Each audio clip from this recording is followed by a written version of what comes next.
हम ये बात समझते हैं कि इस समय मार्केट का सेंटिमेंट बहुत बहुत नाजुक है। हर रोज नई खबरें, नई हेडलाइंस और ऊपर से ये जियोपॉलिटिकल टेंशन सब मिलकर इन्वेस्टर्स को परेशान कर रहे हैं। पर एक मजेदार बात यह है, और इतिहास इस बात का गवाह है, कि सबसे बड़े मौके अक्सर इसी शोर शराबे के बीच में ही पैदा होते हैं। तो चलिए एक काम करते हैं, इस शोर से पर्दा हटाते हैं। हमारा जो पूरा एनालिसिस है ना, वो एक बहुत ही सरल लेकिन पावरफुल आइडिया पर टिका हुआ है। आइडिया ये है कि शॉर्ट टर्म की जो घबराहट है उसको इग्नोर करके लॉन्ग टर्म की असली वैल्यू को पहचाना जाए। और यकीन मानिए, यही वो स्ट्रैटेजी है जिसने हमेशा हमेशा सबसे बड़ा रिवॉर्ड दिया है। असल में बात यह है कि वेल्थ बनाने वाली हर कामयाब कंपनी के पीछे ना एक बहुत ही सिंपल सा लेकिन पावरफुल प्रिंसिपल छिपा होता है। यही प्रिंसिपल हमारे एनालिसिस की नींव है, और यही हमें उन कंपनियों तक ले जाएगा जिनमें भविष्य की विनर बनने का दम है। तो सवाल ये उठता है कि आखिर ये जादुई प्रिंसिपल है क्या? देखिए, ये एक ऐसा फिल्टर है जो हमें उन कंपनियों को पहचानने में मदद करता है जिनमें 100 बैगर बनने की कैपेबिलिटी है, मतलब 100 गुना बढ़ने का दम। आइए इसको जरा समझते हैं। हमने इसे एक बड़ा मजेदार नाम दिया है, small fish large pond principle. जरा सोचकर देखिए, एक छोटी सी मछली एक बहुत बड़े तालाब में है, उसके पास बढ़ने के लिए कितनी ज्यादा जगह है। बिल्कुल यही चीज उन कामयाब कंपनियों के साथ होती है जो शुरू में तो छोटी होती हैं लेकिन एक बहुत बहुत बड़े मार्केट में ऑपरेट करती। अच्छा, इस प्रिंसिपल को असल में काम करते हुए देखने के लिए चलिए एक क्लासिक एग्जाम्पल लेते हैं जिसे हम सब जानते हैं, बजाज फाइनेंस। ये इस प्रिंसिपल का आप कह सकते हैं एक टेक्स्ट बुक एग्जाम्पल है। अब जरा इस आंकड़े पर गौर कीजिए। अगर हम साल 2008-9 में वापस जाएं, तो बजाज फाइनेंस के पास इंडिया के इतने बड़े क्रेडिट मार्केट का सिर्फ 2.3% हिस्सा था।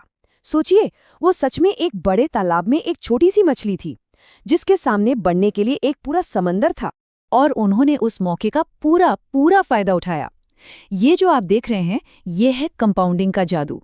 आप सोचिए, अगर कोई कंपनी 25 साल तक हर साल सिर्फ 20% की रफ्तार से बढ़ती है, सुनने में ये कोई बहुत ज्यादा नहीं लगता है ना, लेकिन वो 100 गुना बड़ी हो जाती है। यही बजाज फाइनेंस जैसी कंपनियों की कहानी का असली राज। तो अब सबसे बड़ा सवाल ये उठता है कि अगर ये प्रिंसिपल इतना पावरफुल है, तो आज के मार्केट में अगली बजाज फाइनेंस कहाँ छुपी है? हमारा एनालिसिस आज हमें किन मौकों की तरफ इशारा कर रहा है? तो हमने इसी small fish large pond filter का इस्तेमाल किया और कुछ खास सेक्टर्स को आइडेंटिफाई किया है जहां हमें लगता है कि फ्यूचर के मल्टी बैगर्स छिपे हो सकते हैं। तो वो कौन से सेक्टर्स हैं?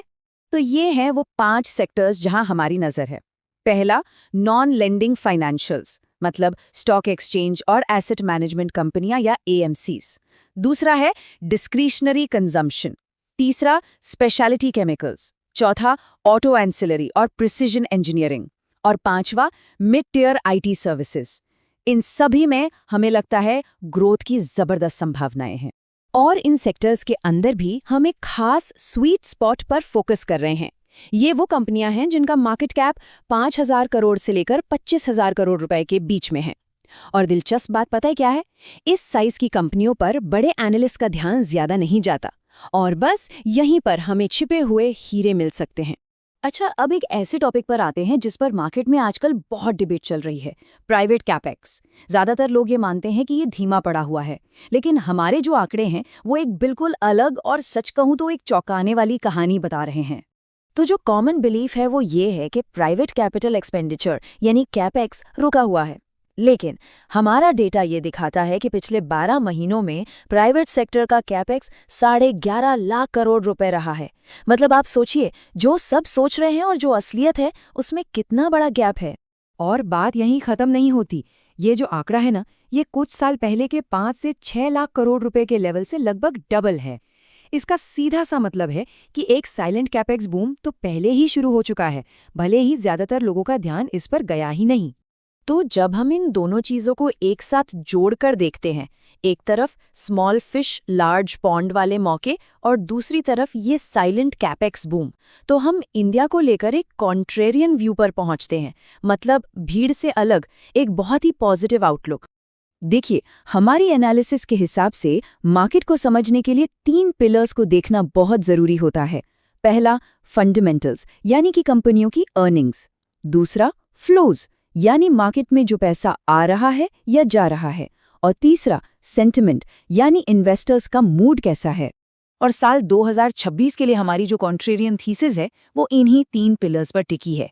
हमारा मानना है कि फंडामेंटल्स मजबूत हो रहे हैं, सेंटिमेंट बिल्कुल बॉटम पर है, जो कि बाय द वे खरीदने का एक बेहतरीन सिग्नल होता है, और विदेशी निवेश की वापसी की भी पूरी संभावना है। तो बॉटम लाइन ये है, FY27 के लिए अर्निंग्स ग्रोथ डबल डिजिट में रहने की उम्मीद है। ये हो गए मजबूत फंडामेंटल्स। सेंटिमेंट आज की तारीख में बिल्कुल खत्म है, जो हमारे लिए एक जबरदस्त बाई सिग्नल है। और हाँ, $19 बिलियन की बिकवाली के बाद हमें फॉरेन कैपिटल के वापस आने की भी पूरी उम्मीद है। इसलिए जब मार्केट में लगभग हर कोई नेगेटिव सोच रहा है, हमारा मानना है कि इंडिया के पास इस साल सबको सरप्राइज करने का पूरा पोटेंशियल है। हमारे तीनों पिलर्स, फंडामेंटल्स, फ्लोज और सेंटिमेंट एक बड़े टर्न अराउंड की तरफ साफ साफ इशारा कर रहे हैं। तो आखिर में सवाल बस यही रह जाता है, क्या ये जो आज का शोर शराबा और निराशा है, इसके बावजूद इंडिया की जो बेसिक ताकतें हैं वो इसे आगे ले जाएंगी? क्या 2026 सच में इंडिया का साल होने वाला है? हमारे एनालिसिस के मुताबिक तो सारे संकेत इसी तरफ इशारा कर रहे हैं।